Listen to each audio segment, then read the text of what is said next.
Olá, bom dia amigos e amigas aqui do canal Dica de Hoje. Hoje é sábado, dia que a gente fala um pouco mais sobre macroeconomia, e nesse dia de hoje eu vou aproveitar para trazer para vocês um estudo que o Morgan Stanley fez que mostra quanto você deve alocar em mercados emergentes. É claro que ele está pensando com a cabeça do investidor no exterior. A gente que mora no Brasil, a gente tem que pensar isso de uma forma um pouco diferenciada, mas eu acho que é muito interessante todo o modelo que ele colocou aqui. Inclusive, eu vou trazer outros insights aqui dentro desse vídeo de hoje. Então, curta o vídeo, se inscreva no canal e logo depois da vinheta a gente já começa.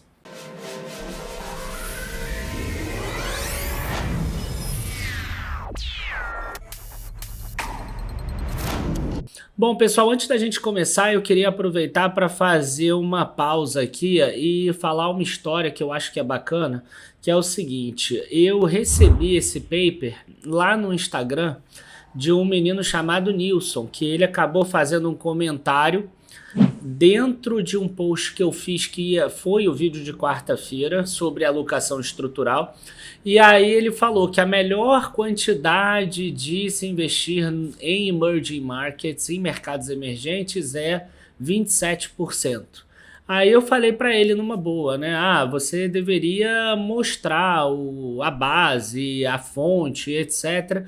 E aí ele mandou para mim no direct, né, esse paper do Morgan Stanley. Então eu queria agradecer ao Nilson, que diferente de outras pessoas que falam da boca para fora ou da cabeça, ele realmente tinha uma fonte.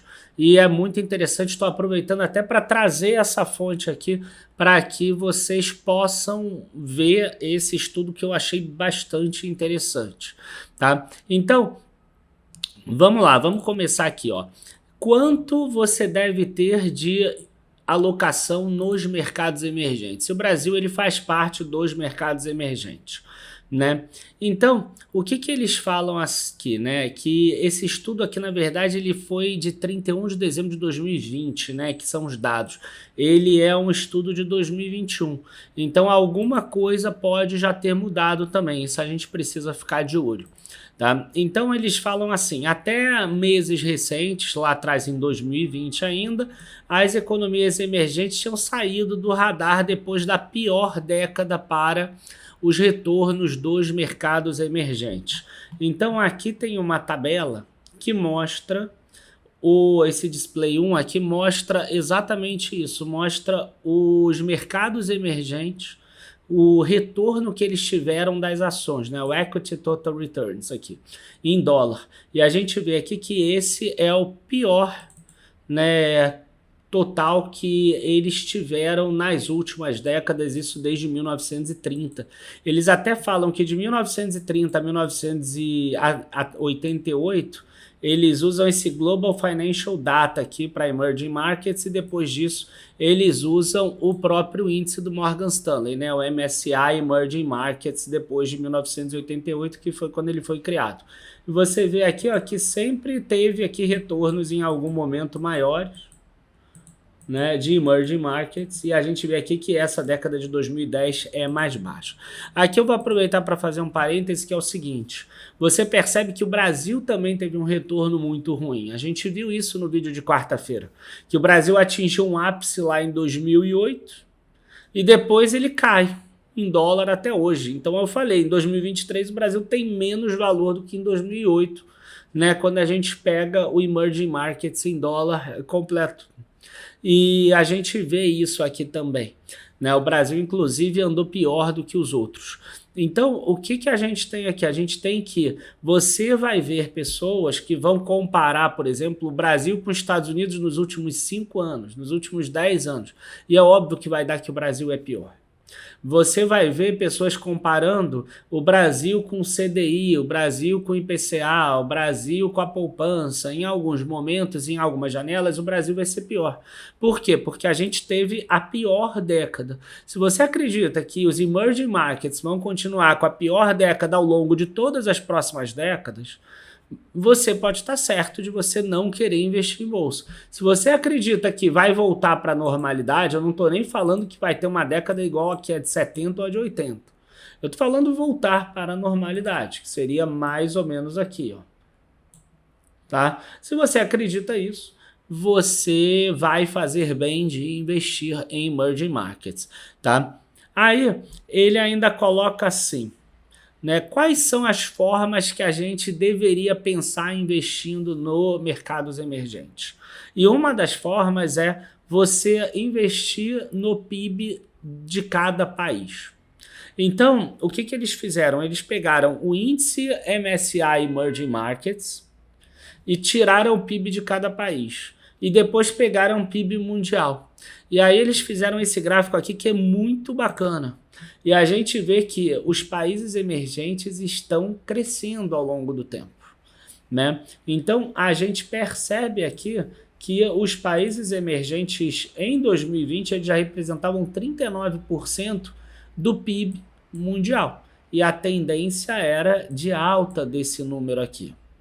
Então, esses valores aqui chamam muita atenção.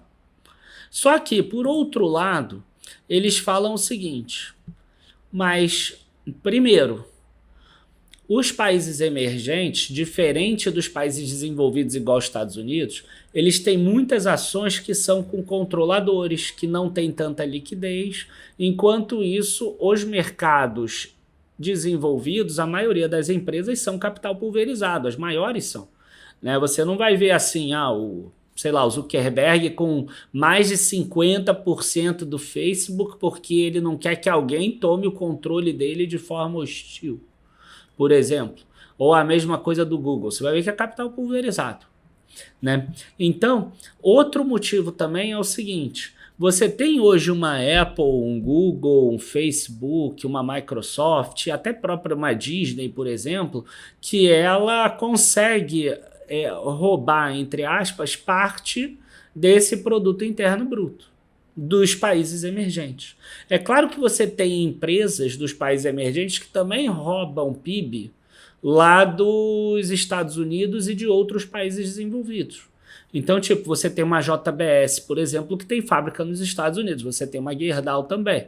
Então, quando eles fazem esse um menos o outro, você ainda tem um a mais para os países desenvolvidos também.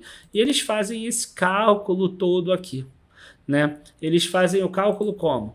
39% de PIB nos países emergentes. A gente tem aqui 13% de tirada por causa da diluição e da falta de liquidez do free float. Aí sobra 26,1%. Aqui tem uma questão que é interessante. Ele está fazendo o seguinte, ele está fazendo qual a melhor exposição ao índice MSCI Emerging Markets, sendo que na outra parte você vai estar investido no MSCI World, que é o MSCI mundo todo. Então o MSCI World já tem uma exposição a Emerging Markets. Então você excluindo a exposição do MSCI World dá 11,3%. Isso soma 14,8%. E aqui tem mais 1,8% daquela diferença de PIB. E aí você chega aqui a 16,6% como uma boa forma de você fazer investimento nos emerging markets, tá? Então, esse é o número que eles chegaram. Então, quer dizer, por PIB 39%, por ajustes da alocação estrutural 16%. Tá? 16,6% que você deveria investir em países emergentes. Eles chegam a colocar aqui, né, os países do mundo todo com relação ao percentual que eles têm no índice do mundo, né? Então, os Estados Unidos eles têm 57,3% no índice do MSCI World Index. Né? Os mercados emergentes eles só têm 13,3%. E aí essa é uma crítica que eles fazem. Né? Por quê? Porque a melhor proporção seria 16,6%, ou melhor, né? Excluindo o MSCI World, seria 26%, talvez seria 39%. Mas a exposição do MSCI World é só 13,3%. Em contrapartida, eles mostram que essa exposição tem crescido ao longo do tempo. Então hoje é 13,3, mas ela era menor. Isso mostra que os países emergentes eles têm crescido mais rápido do que os países desenvolvidos em relação ao mundo. E isso mostra que você deveria investir em países como o Brasil, tá? E também países emergentes. É porque aqui a gente tem mais dificuldade de investir em países emergentes, a não ser que seja via ETF. Né? Inclusive, a gente tem lá 2 carteiras de ETF no Dica Internacional, mas não vem ao caso isso. Então, o que a gente vai precisar aqui? Né? O que eles ainda fizeram aqui? Eles fizeram um outro estudo aqui, que é o seguinte. Eles fizeram aqui, ó, a terceira forma básica de estratégia de alocação é baseada aqui na variância média, né? Que é conhecida como a teoria moderna de portfólio, aquela de Markowitz, que eu falo pra caramba aqui, que a gente tem aula sobre isso lá na mentoria de análise fundamentalista.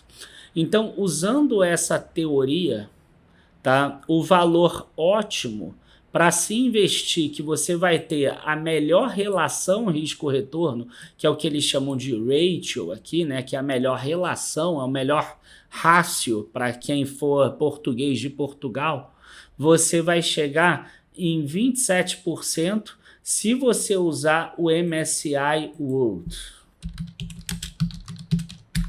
Tá? Se você usar aquele MSCI, desculpa, se você usar o MSCI Emerging Markets, que existe desde 1988.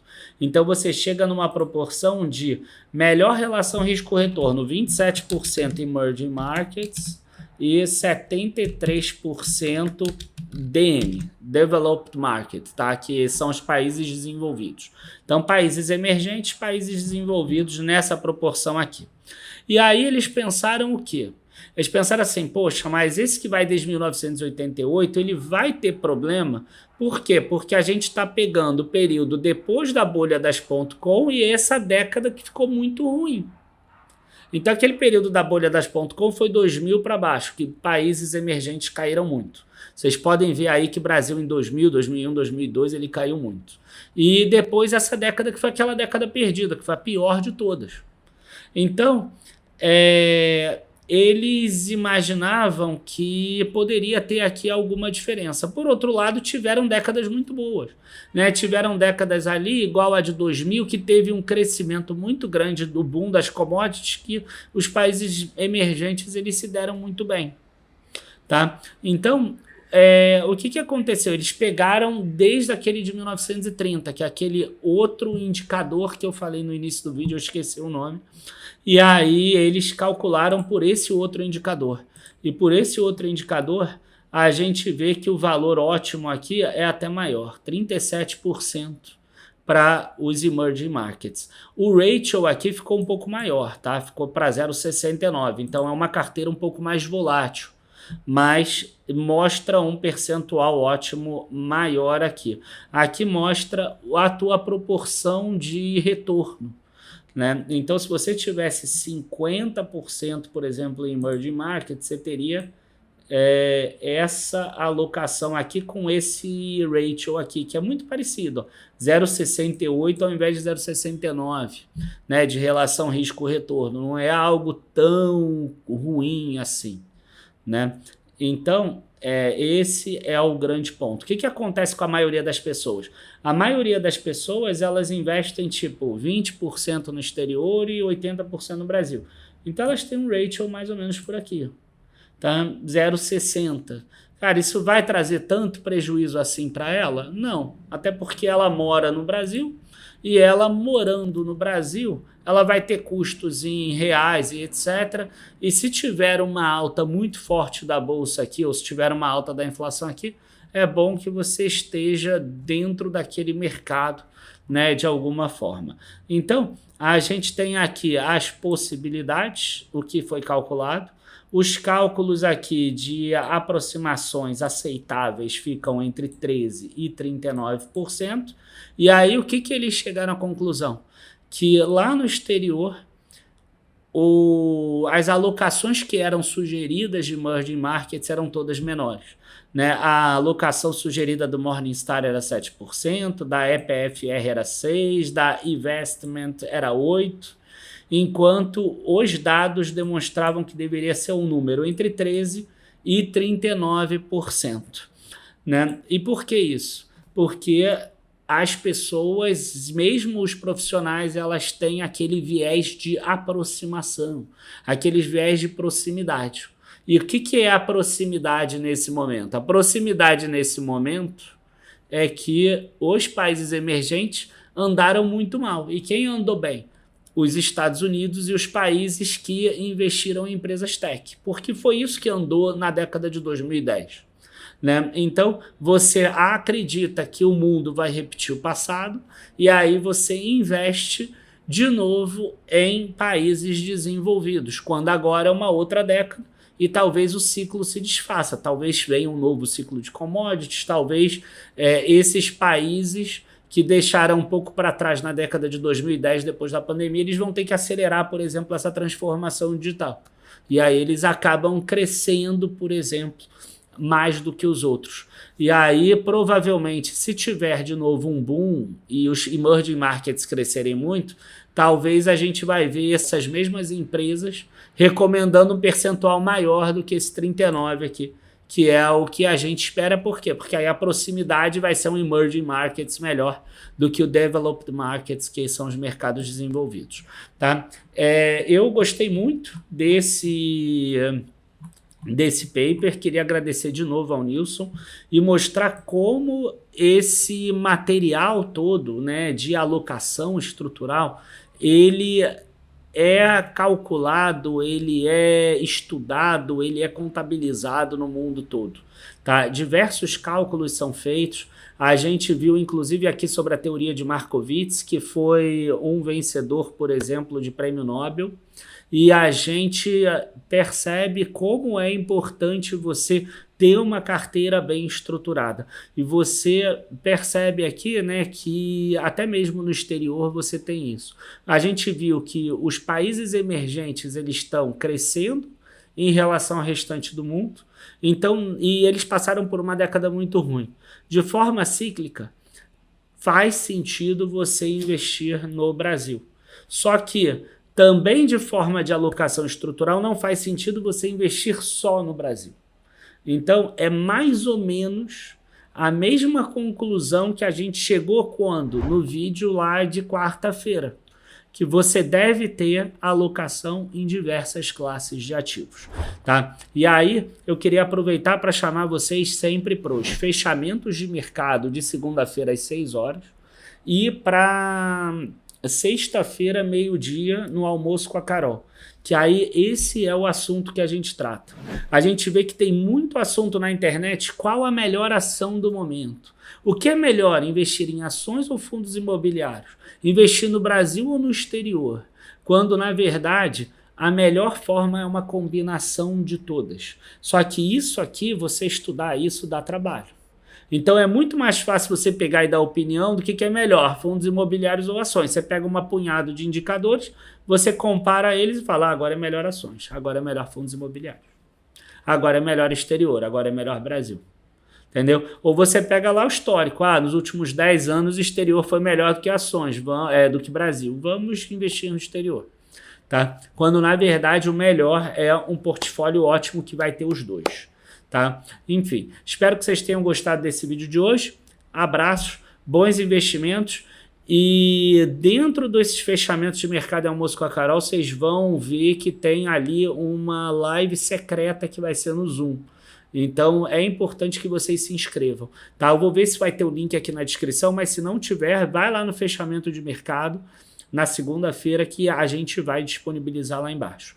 Tchau, tchau, pessoal. Abraços, bons investimentos, bom final de semana. E nunca se esqueça, construir leva tempo. Ou como o Buffett fala, né? Construir precisa ser monótono, assim como ver a grama crescer. Tchau, tchau, pessoal.